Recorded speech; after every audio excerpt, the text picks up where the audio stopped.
Вас ужо няма тут. Вы паехалі. Разам з сабою забралі ўсё, што звязвала мяне з гэтым месцам, з гэтым куточкам Палесся. Цяпер ён не жыве для мяне, бо ўсё тое, што прыдавала яму прыгоства і нейкую чароўнасць, забралі вы. Прыгожая гісторыя кахання. Яна скончылася ледзь пачаўшыся. Малады настаўнік і дачка падлоўчага толькі паспелі зразумець. Іх пачуцці сапраўдныя, але абставіны мацней. Андрэй Лабановіч і Ядзвіся Баранкевіч развітваюцца назаўжды. Бывайце здаровы. Я з умыслу пастаралася, каб вы мяне тут не засталі. Хоць мне і хацелася яшчэ хоць раз, апошні раз, пабачыцца з вамі. Але я падумала сабе, усё роўна, ехаць мне трэба. Ехаць жа тады, калі вы былі б тут, мне было б яшчэ цяжэй. Два запозненыя прызнанні і разуменне. Трэба ісці далей. Лабановіч напісаў прашэнне аб пераводзе ў іншую школу. Ён з'едзе, будзе настаўнічаць у другой вёсцы. А пасля, захоплены рэвалюцыйнымі ідэямі, трапіць пад следства і будзе арыштаваны. На старонках трылогіі Якуба Коласа «На ростанях» гісторыя жыцця настаўніка. Маладога, таленавітага, вольналюбівага. А вось лёс Ядзвісі застаўся невядомым. Але толькі на старонках кнігі. У жыцці гэтая невыдуманая гісторыя мае працяг, таму што ў літаратурных герояў Якуба Коласа ёсць рэальныя прататыпы. Ядвіся, дачка падлоўчага пана Баранкевіча. Гэта дваранка слонімскага павету Гродзенскай губерніі Ядвіга Луцыя Баранцевіч. З'ехаўшы з Сельшына, у рэальнасці гэта вёска Люсіна пінскага павета, яна выйшла замуж за мешчаніна з Пружан Гродзенскай губерніі Канстанціна Леанарда Бахенскага. У сям'і нарадзілася 3 дзяцей, 2 дачкі і сын. У 1930-е гады жылі ў Слоніме, а пасля з'ехалі ў Польшчу. Сцвярджаю, што Ядвіга нават друкавала вершы ў нашай ніве пад псеўданімам Юстына. Ну а галоўны герой Андрэй Лабановіч гэта і ёсць сам пісьменнік. З ліста Якуба Коласа. Лабановіч – мой двайнік. Выдуманага в яго паводзінах і характары нічога няма. Люсіна. Тады пінскі павет Мінскай губерніі. Цяпер гэта Ганцавіцкі раён Брэсцкай вобласці.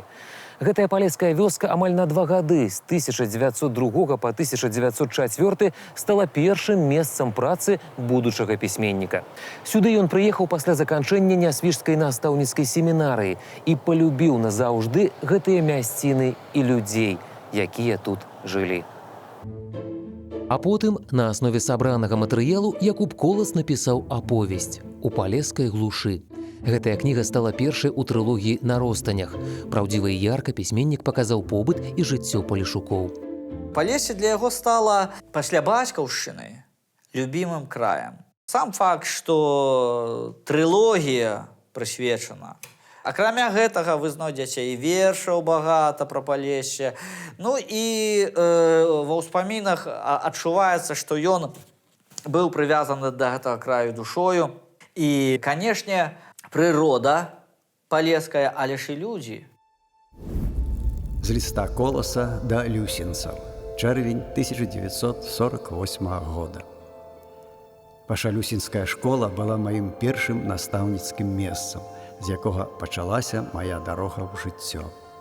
Я вас любіў чыстым юнацкім сэрцам, хацеў дапамагчы вам знайсці лепшую дарогу ў жыцці, лепшую за тую дарогу, па якой ішлі вашы дзяды і бацькі.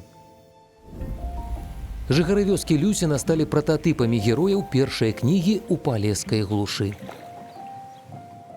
Якуб Колас здолеў зразумець і раскрыць душу палешукоў і расказаць пра гэта чытачу ярка і дакладна. Каларыт тых мясцін і ў дэталях побыту, і ў пейзажных замалёўках. Палессе зачаравала маладога пісьменніка. Ён палюбіў гэты край таксама, як і свой, родны, з дзяцінства. Наогул, паэзію прыроды будучы класік адчуваў з самага маленства. Захапленне літаратурнага героя Лабановіча сугучны пачуццям аўтара трылогіі, самога Якуба Коласа. Мой родны кут. як ты мне мілы. Забыць цябе не маю сілы. Не раз, утомлены дарогай, жыццём вясны мае убогай, к табе я ў думках залятаю, і там душою спачываю. Акінчыцы, Мікалаеўшчына, Ласток, Альбуць, Смольня. Найпрыгажэйшыя мясціны, у якіх прайшло дзяцінства Міцкевіча. Блізку сэрцу родны кут, услаўлены паэтам неаднойчы. Сюды ён будзе вяртацца і ў думках, і пры кожнай магчымасці. З аўтабіяграфіі Якуба Коласа. Нарадзіўся я ў 1882 годзе 22 кастрычніка па старому стылю ва ўрочышчы Акінчыцы, недалёка ад сяла Мікалаеўшчына. Зараз гэта Стаўбцоўскі раён Мінскай вобласці. Бацькі мае, Міхаіл Казімірович і Ганна Юр'евна Міцкевічы, былі малазямельныя сяляне. У Акінчыцах бацька служыў лесніком у князя Радзівіла, польскага магната. Менавіта ў такой калысцы, як і все дзеткі беларусаў, калыхаліся, гадаваліся. Тут Якуб Колас пражыў 4,5 месяцы. Это першае месца працы бацькі Якуба Коласа. Міхайл Казімірович прыехаў сюды ў 1880 годзе. Абстаноўка інтэр'еру ў гэтай хаціне адпавядае конца 19-го, пачатку 20 веку. Так жылі беларускія сем'і, невялічкія хаціны. Дарэчы, дзялілася на 3 частачкі. Гэта святліца, там сенцы, камора, халодны пакой. А потым былі пераезды. Спачатку Мікалаеўшчына, затым Ласток. Тут сям'я Міцкевічаў пражыве 5 гадоў. У гэты час маленькі Костусь пазнае маляўнічы, непаўторны свет прыроды. 1892-1894. Гады вучобы Кастуся Міцкевіча ў Мікольскім народным вучылішчы. З гэтай пары ён адкрывае для сябе невядомы і цікавы свет літаратурных герояў. Крылоў, Пушкін, Гоголь, Лермонтаў, Талстой. Юны Міцкевіч чытае не толькі рускіх пісьменнікаў, але творы на беларускай мове. Сярод іх вершы Янкі Лучыны. Крыху пазней, у 12 гадоў, Канстанцін зробіць самыя першыя крокі па дарозе ў вялікую літаратуру. Напіша байку «Лісіца і варона» і верш «Вясна». З успамінаў Якуба Коласа. Памятаю, прачытаў бацьку свой верш «Вясна». Ён уважліва выслухаў, потым спытаў, ці праўда, што гэта напісаў я, і даў мне рубель. Кнігі яго захаплення. У іх усё, што сугушна пачуццям і думкам юнага Міцкевіча. Ён шмат чытае. Пасля заканчэння народнай школы рыхтуецца прадоўжыць вучобу. У другой палове 90-х 20-го стагоддзя Канстанцін Міцкевіч жыве ў Альбуці. Менавіта гэтыя мясціны адаб'юцца ў памяці пісьменніка больш за ўсё. З імі звязаны самыя моцныя дзіцячыя ўражанні. З аўтабіяграфіі Якуба Коласа. Малюнкі навакольнай прыроды былі вельмі простымі і нехітрымі, але тым не менш яны моцна дзейнічалі на мяне і глыбока западалі ў душу. У чым усё ж такі вытокі таленту народнага песняра? Першым это была, конечно, фактаром прырода. Прырода Панямоння, рэчка Нёман, дубы. Гэта безумоўна, але самі разумееце. У нас жа паўбеларусі так нарадзілася. Але паўбеларусі не стала Якубам Коласам, правильно? Тут, конечно, трэба сказаць, што адоранасць была, конечно, на генетычным узроўні. Да фактараў, якія спрычыніліся да станаўлення такога Коласа, якім мы яго ведаем.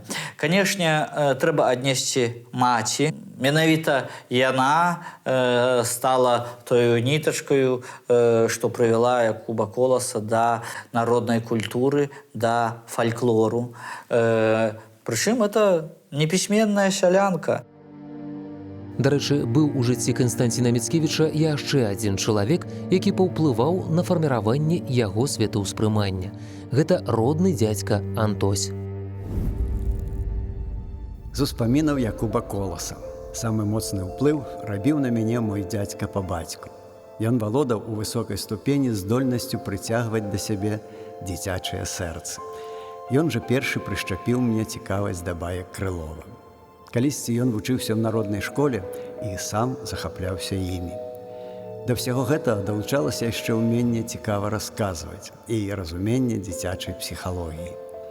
Усе мае падзеі дзіцячага жыцця так ці інакш звязаны з імем майго дзядзькі. Крыніца, якая на працягу ўсяго жыцця падпітвала паэта, яго малая радзіма Мікалаеўшчына. Адсюль ён выйшаў у самастойнае жыццё. Сюды ён вяртаецца зноў і зноў, калі становіцца ўжо вядомым пісьменнікам. У Смольні, дзе Міцкевічы ўжо пасля смерці бацькі нарэшце набылі сваю хату, летам 1912 года адбылася сустрэча маладых паэтаў Якуба Коласа і Янкі Купалы. Да гэтага яны ведалі адзін другога толькі па творах і па перапісцы. А ў жніўні 1912 года Колас запрасіў Купалу да сябе ў госці, прыехаўшы сюды на канікулы да сваіх родных. Вось за гэтым святочным сталом і адбылася іх першая сустрэча. Тут яны размаўлялі пра жыццё, чыталі адзін другому вершы. Тут Колас частаваў свайго будучага сябра. Сяброўства, як вядома, працягвалася на працягу 30 гадоў. У 1898 Міцкевіч прыняты на казённы кошт у Нясвіжскую настаўніцкую семінарыю. Падчас вучобы захапляецца мастацкай літаратурай, а яшчэ збірае матэрыялы па беларускай этнаграфіі, запісвае мясцовыя ўзоры вуснай народнай творчасці і пачынае пісаць вершы і прозу не толькі на рускай, але беларускай мове. Будучаму паэту пашанцавала. У семінарыі выкладае настаўнік рускай славеснасці Фядот Кудрынскі. Якуб Колас заўсёды ўспамінаў яго як чалавека, які змог даць правільны накірунак у яго жыцці. З аўтабіяграфіі Якуба Коласа. Я пісаў і па-беларуску. Адзін такі верш «Вясна», змешчаны ў песнях-жальбах, папаў на вочы Кудрынскаму. Ён мне сказаў: «Вот ваше настоящее призвание». Гэта заахвоціла мяне, я стаў пісаць больш. Цікавы факт. Менавіта дзякуючы Фядоту Кудрынскаму аповесць «У палескай глушы» напісана на беларускай мове. Спачатку Якуб Колас пачынаў пісаць на рускай, адзін з сотні. Так гучала першапачатковая назва кнігі. 1902 год. Палескі край сустракае маладога настаўніка, учарашняга выпускніка Нясвіжскай настаўніцкай семінарыі. 4 гады ён жыве тут, вучыць дзяцей. Спачатку ў вёсцы Люсіна пінскага павету ў Мінскай губерніі, потым у вёсцы Пінкавічы. Адтуль у 1906 годзе яго вышлюць за ўдзел у арганізацыі нелегальнага з'езда. Ён з'язджае на Меншчыну. Пачатак 20-го стагоддзя. Гады, складаныя ў лёсе маладога настаўніка Канстанціна Міцкевіча, сталі плённымі ў лёсе пісьменніка Якуба Коласа. У пачатку 1908 года Міцкевіч быў арыштаваны па абвінавачванні ў рэвалюцыйнай дзейнасці і асуджаны на 3 гады.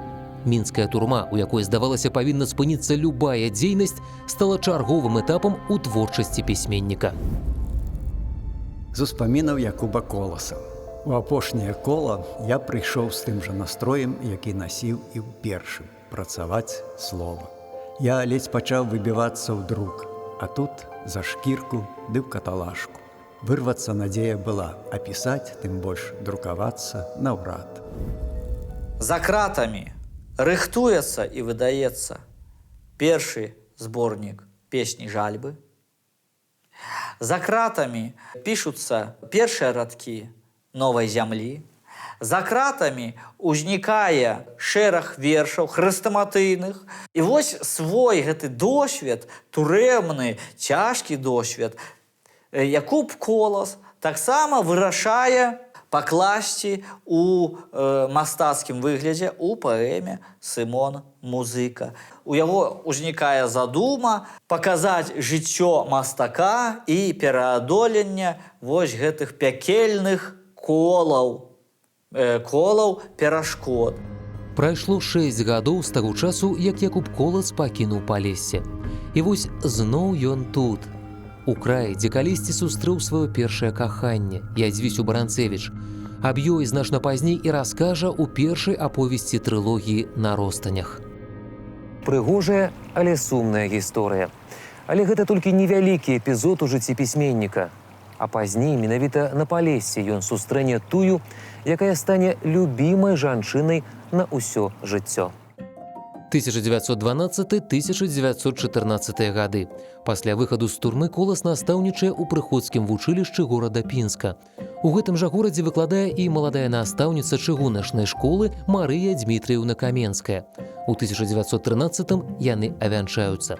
Тут у Пінску народзіцца іх першынец Даніла. Марыя Дмітровна прайшла вось гэтыя пякельныя кругі, колы перашкодаў, так, прайшла з Якубам Коласам, вытрымала, і я думаю, што у многім і Якуб Колас вытрымаў, дзякуючы такой падтрымцы, дзякуючы такому арганічнаму сямейнаму тандэму. «Мілы друг мой, моя зорка, моя добрая дружачка, моя святыня». Так называў Якуб Колас жонку, жанчыну свайго жыцця, якая была для яго ўсім, каханай, сябрам, паплечніцай. Марыя Дмітровна сапраўды была добрым дарадцам, слухачом, крытыкам, сябрам Якуба Коласа. Яна заўсёды дапамагала яму і сваёй ласкай, пяшчотай, і сваёй падтрымкай. Яна шмат рабіла па гаспадарцы, была вельмі добрай гаспадыняй, даглядала за дзецьмі, вельмі добра і смачна гатавала стравы розныя. Там у госці вельмі любілі прыходзіць у дом Якуба Коласа. Гэта была вельмі ветлівая гаспадыня, вельмі хлебасольная. У сям'і нарадзілася трое сыноў – Даніла, Юрка і Міхась. Марыя Дмітрыеўна была клапатлівай жонкай і маці, а яшчэ першым чытачом і дарадцам для мужа пісьменніка. Яны прайшлі разам па жыцці больш за 30 гадоў. Першае выпрабаванне ў гады Першай сусветнай. У 1915-м з'ехалі ў Расію падчас эвакуацыі і нягоды галоднага жыцця і раставання, калі Міцкевіча накіравалі на румынскі фронт. У 1921-м Якуб Колас вяртаецца ў Мінск.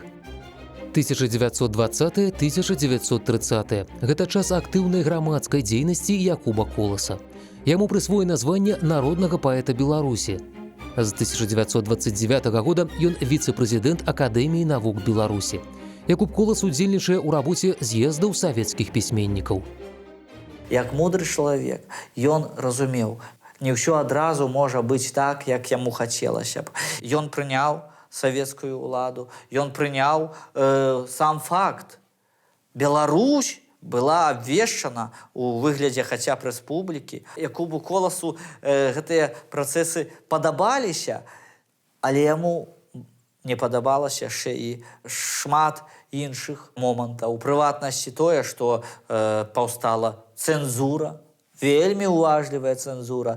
Яна ліквідавала ў прыватнасці альманах адраджэння. Якуб Колас з 24-го года ўжо адчуў не проста патаемны нагляд, а адкрыты нагляд за яго жыццём і дзейнасцю.